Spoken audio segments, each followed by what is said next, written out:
নমস্কাৰ বন্ধু বান্ধৱীসকল, আমাৰ মেথছৰ ছেকেণ্ড পাৰ্টটোলৈ আপোনালোকক স্বাগতম জনাইছোঁ। কালি কিছু বিশেষ কাৰণত আমি মেথছৰ ফাৰ্ষ্ট পাৰ্টটো আধাতে এৰিবলগীয়া হ'ল, আমাৰ কুৱেশ্যনখিনি কমপ্লিট নহ'লে। গতিকে এইটো ছেকেণ্ড পাৰ্ট হিচাপে বাকী কুৱেশ্যনসমূহ লৈ আনিছোঁ। এইটো কালি আমাৰ শেষৰটি প্ৰশ্ন আছিলে। আশা কৰোঁ আপোনালোকে এই প্ৰশ্নটি বুজি পাইছে। যদি পোৱা নাই আমাক কমেণ্টত জনাব, আমি এইটো আপোনালোকক কমেণ্ট ছেকশ্যনত বা আমাৰ টেলিগ্ৰাম চেনেলত আকৌ এবাৰ বুজাই দিম। আহক তেনেহ'লে আজি বাকীকেইটা প্ৰশ্ন আমি কমপ্লিট কৰি লওঁ। তাৰ পিছৰখিনি কুৱেশ্যন আমি চাওঁ আহক। An item marked at 840 rupees is sold for 714. What is the discount percentage? এটা আইটেমত এটা প্ৰডাক্টত তাৰে প্ৰাইচ লিখা আছিলে 840, ঠিক আছে। 840 লিখা আছিলে, কিন্তু বিক্ৰী কিমানত হ'ল 714 ৰুপিছত, অৰ্থাৎ প্ৰাইচটো কমি গ'ল। আৰু ইয়াত আমাক কৈছে কিমান পাৰ্চেণ্ট ডিছকাউণ্ট দিয়া হৈছে। প্ৰাইচটো আছিলে 840 আৰু কমি গ'ল কিমান 714। গতিকে কিমান কমিল আমি সেইটো মাইনাছ কৰি ওলাই কিনে পালোঁ কিমান 126, 126 টকা কমি গ'ল। এতিয়া আমি ওলাব লাগে যে কিমান ডিছকাউণ্ট পাৰ্চেণ্টেজত কমিছে, সেইটো আমি ওলাবলৈ একদম সহজ উপায়। মাৰ্কেট প্ৰাইচ আছিলে কিমান 840 টকা, বিক্ৰী কিমানত হ'ল 714 টকা। আমি ইয়াত মাইনাছ কৰিলোঁ, মাইনাছ কৰি কিমান পালোঁ 126। এতিয়া আমি এই 126ৰ লগত যিটো মেইন প্ৰাইচটো আছিলে সেইটো কি কৰি দিম, হৰণ কৰি দিম। অ'কে, হৰণ কৰি দিম আৰু তাৰ লগত আমাৰ হৰণ কৰি দিয়াৰ লগে লগে আমাৰ ওলাইছে 0.15 ওলাইছে। এতিয়া আমি এইটো পাৰ্চেণ্টত কনভাৰ্ট কৰিবলৈ আমি ইয়াৰ লগত ইনটু 100 কৰি দিয়াৰ লগে লগে আমাৰ ওলাই যাব 15। তো আমাৰ কিমান কমিল 15%, ঠিক আছে। 15% আমাৰ ডিছকাউণ্ট দিয়া হৈছে, সেনেকৈ আমি ওলাই ল'ম। যদি বুজি পোৱা নাই নেক্সট এটা চাওক, সেইটো চাব। মাৰ্কেট প্ৰাইচ হয় আপোনাৰ 1200 টকা, বিক্ৰী হ'ল কিমানত, বিক্ৰী কৰিল কিমানত 960 টকা, ঠিক আছে। তো আমাৰ কিমান টকা কমি গ'ল 240 টকা। আমি এইটো মাইনাছ কৰি পালোঁ 240 টকা কমিলে। এতিয়া আমি এই 240ক যিটো মাৰ্কেট প্ৰাইচ তাৰ লগত আমি হৰণ কৰি দিলোঁ, হৰণ কৰাৰ লগে লগে আমাৰ কিমান ওলালে 0.2। এতিয়া আমি 0.2 লগত 100 ইনটু কৰি দিয়াৰ লগে লগে আমাৰ পাৰ্চেণ্টেজটো ওলালে 20%। আশা কৰোঁ বুজি পাইছে। যদি এনেকুৱা ধৰণৰ প্ৰশ্ন আহে একদম সহজ উপায়ত কম সময়তে আপোনালোকে পাৰ্চেণ্টেজটো ওলাব পাৰিব। তাৰ পিছৰ প্ৰশ্নটো চাওঁ, এইটো ইম্পৰ্টেণ্ট প্ৰশ্ন হয়। ইয়াত এটা আপোনালোকৰ ফৰ্মুলা ইউজ কৰিলে অতি সহজে ওলাব। প্ৰথমতে প্ৰশ্নটো পঢ়ি লওক। 15জন মানুহে 3240খন পেজ 6 দিনত লিখিব পাৰে, দিনে 2 ঘণ্টা কাম কৰি। তেনেহ'লে 5004খন পেজ টাইপ কৰিবলৈ 4 ঘণ্টাকৈ 3 দিনত কৰিবলৈ কিমান মানুহ লাগিব? ইয়াত আমাক কি কৈছে, 15জন মানুহে এদিনত 2 ঘণ্টা কৰি কিনে 3240খন পেজ 6 দিনত কমপ্লিট কৰিব পাৰে। এইটো আমাৰ প্ৰথমটো দিয়া হৈছে, ঠিক আছে। আমাক উলিয়াব লাগে যে 5004খন পেজ কিমানজন মানুহে দিনে 4 ঘণ্টাকৈ কাম কৰি 3 দিনত কমপ্লিট কৰি দিব পাৰিব।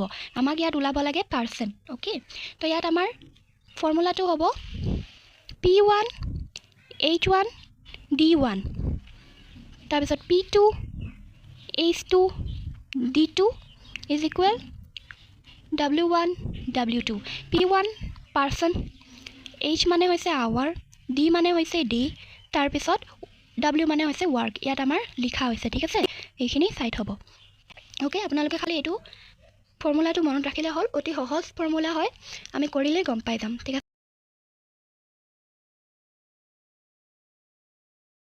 এইটো ফৰ্মুলা আমি এপ্লাই কৰিছোঁ। ইয়াত P1 মানে হৈছে যিটো প্ৰথম চেণ্টেন্সত আমাক কোৱা হৈছে 15জন মানুহ, সেইটো হৈছে ইয়াত P1, ঠিক আছে। প্ৰথম মানুহ অৰ্থাৎ প্ৰথম চেণ্টেন্সত যিমান মানুহ ইউজ কৰিছে সেইটো আমি P1ত লিখিম। P মানে পাৰ্চন, তাৰপিছত H মানে আৱাৰ, কিমান ঘণ্টা কাম কৰিছে সেইটো, তাৰপিছত ছেকেণ্ড D1ত কিমান দিন কাম কৰিছে সেইটো, তাৰপিছত P2 ছেকেণ্ড দুটা আমাক কণ্ডিশ্যন দি দিয়ে হয় নাই। প্ৰথম কণ্ডিশ্যনত আমাক কৈ দিয়ে ইমান ইমান ইমান, তো আমি ছেকেণ্ড কণ্ডিশ্যনত ওলাব লাগিব। তো সেনেকৈ P2 হৈছে আমাৰ কিমানজন মানুহ কাম কৰিব লাগিব সেইটো ওলাব লাগিব আমি সেইটো, ঠিক আছে। P2 ওলাব লাগিব আমি।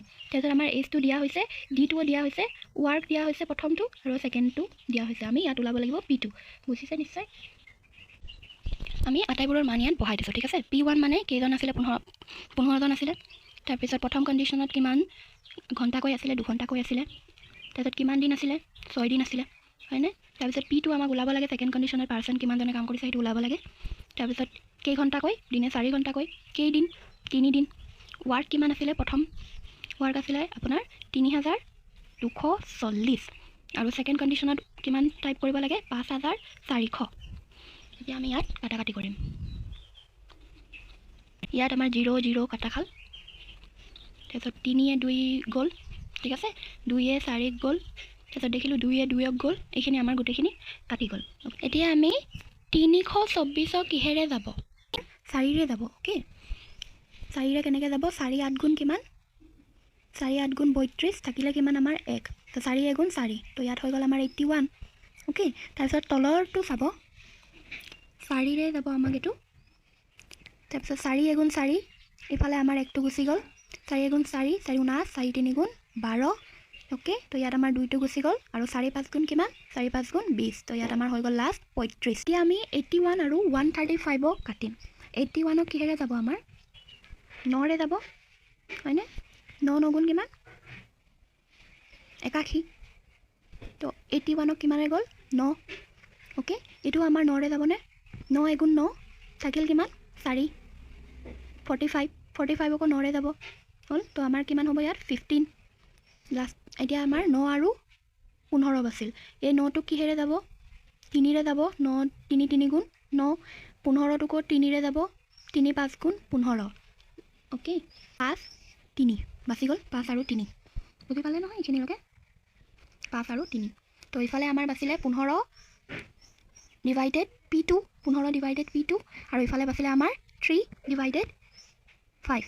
কি বাচিছিলে? 15 ডিভাইডেড P2 ইজ ইকুৱেল, ইফালে কি বাচিছিলে? কাটাকাটি কৰি 3 5।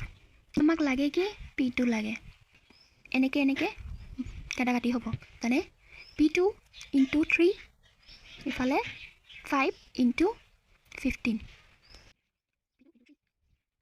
P2 লাগে, P2 ইফালে ইকুৱেলৰ ইফালে 15 ইনটু 5 দিলোঁ, এই 3টো ইনটু হৈ আছে ইফালে, ইকুৱেলৰ এই চাইডত আহিলে কি হৈ যাব? ডিভাইডতে গুচি যাব, ইয়াত আনিলোঁ। এতিয়া আমাৰ এইখিনি কাটাকাটি কৰিব পাৰিম। 3 যাব, এইটো কিমান যাব? 5ৰে যাব, 3 5 গুণ 15। এতিয়া 5 ইনটু 5 কিমান হ'বগৈ?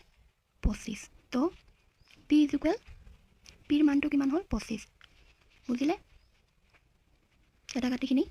ইয়াত আমি সেইটোৱে আপোনালোকক কৰি দেখাইছিলোঁ গোটেইখিনি, তাতে আকৌ এবাৰ কৰি দেখালোঁ, আৰু লাষ্টত আমাৰ উত্তৰটো ওলাই গ'ল 25। তো আমাক 5400খন পেজ টাইপ কৰিবলৈ কেইজন মানুহ লাগিব? 25জন মানুহ লাগিব, যি 25জনে দিনে 4 ঘণ্টাকৈ 3 দিনত কমপ্লিট কৰিব। বুজি পালে? এই ফৰ্মুলাটো আপোনালোকে খালি বহাই গ'লে হ'ল, আৰু কাটাকাটিখিনি শুদ্ধকৈ কৰিলে আপোনালোকৰ উত্তৰটো এনেদৰে ওলাই পৰিব।